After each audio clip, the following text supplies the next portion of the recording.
जसं तुम्ही इथले आपले उमेदवार जे आहेत जे लोकसभा जिंकले, तर त्यांचं पण मला वाटतं हे निश्चितच लोकांनी शिकण्यासारखी गोष्ट आहे की काही वर्षांपूर्वी इथे परभणी जिंतूर असं जे काही टॅक्सीचा व्यवसाय करणारी जी मेहनती मंडळी असते तशा व्यक्तिमत्व होतं ते. क्लीनर म्हणायचे त्यांना.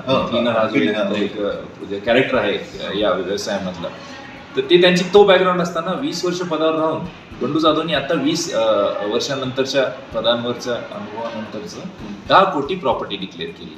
तर मला वाटतं क्लीनर ते 10 कोटी हा प्रवास सुद्धा बंडू जाधवनी सुद्धा परभणीकरांना शिकवावा, जेणेकरून नवीन होतकरू तरुणांना त्यातनं जर प्रामाणिकपणे सगळं जे केले त्यांनी ते करून त्यांनाही कदाचित असंच पुढे जाऊन जाता येईल. हे त्यातनं एक ते जास्ती महत्वाचं वाटतं मला. ऍक्सिडेंट चुकलाय, ऍक्सिडेंट करणं चूक आहे, दारू पिऊन गाडी चालवणं चुकीचं आहे, बऱ्याच गोष्टी चुकीच्या आहेत या प्रकरणात म्हणाल किंवा बऱ्याच प्रकरणात.